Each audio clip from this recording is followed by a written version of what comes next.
ఎత్తే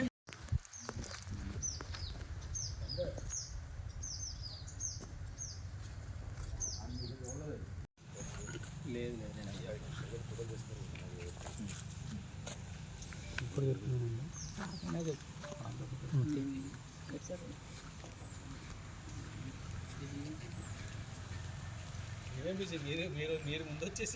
మాకవరపాలెము police station నుంచి phone వచ్చిందండి.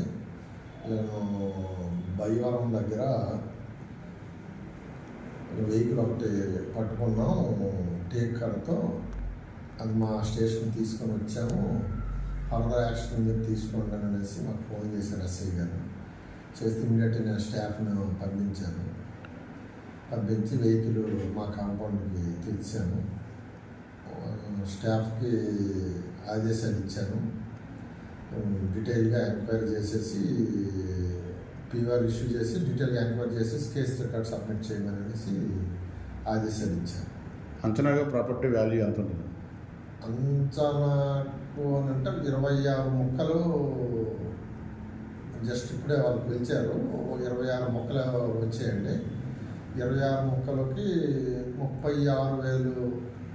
సో మనకి మేము వాల్యూ కట్టలేదు, ఇప్పుడు వాల్యూ కట్టి 36,000 దగ్గర వచ్చిందండి అమౌంట్. ఎన్ని ఎస్ఎఫ్టీ అండి? మొత్తం ఎస్ఎఫ్టీ ఎంత? సిఎంటీ 0.697 సిఎంటీ అండి. 36,000 రూపాయలు అండి వచ్చింది. 26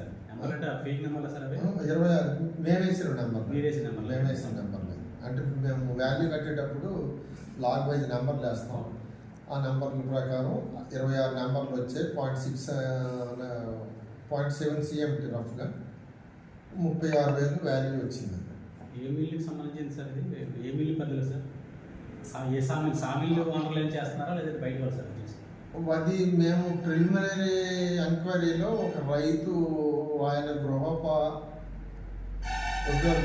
ఉపయోగం కొరకంటే ఫర్నిచర్, తర్వాత ఏవో ద్వారబంధాలు చేసుకోవడానికి కుట్టుకొని ఇంటి దగ్గర స్టోరేజ్ పెట్టుకొని డ్రై అయిన తర్వాత దగ్గరలో ఉన్న మిల్లులో కట్ చేసుకొని చేయించుకుందామని ఆలోచనలో వాడు పొలంలో నరికి ఇంటికి తీసుకెళ్తుండగా మార్గ మధ్యలో పోలీసు వాళ్ళు పట్టుకున్నారు.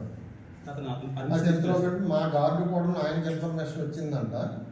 ఆయన కూడా పందూరు లిమిట్స్లో ఉన్నారు. ఆయన అప్పటికి ఆయన వచ్చేసరికి వీళ్ళు దగ్గర కాబట్టి మాట్లాడుకోవాలని దగ్గర కాబట్టి వీళ్ళు వెళ్ళి ముందుగా ట్రేస్ అవుట్ చేశారు. తర్వాత మా గార్డు వెళ్ళి వాళ్ళ దగ్గర వెహికల్ తీసుకొని మా కాంపౌండ్ తెచ్చేసి ఫర్దర్ యాక్షన్ అంతా వాళ్ళు స్టార్ట్ చేశారు. Thank you sir.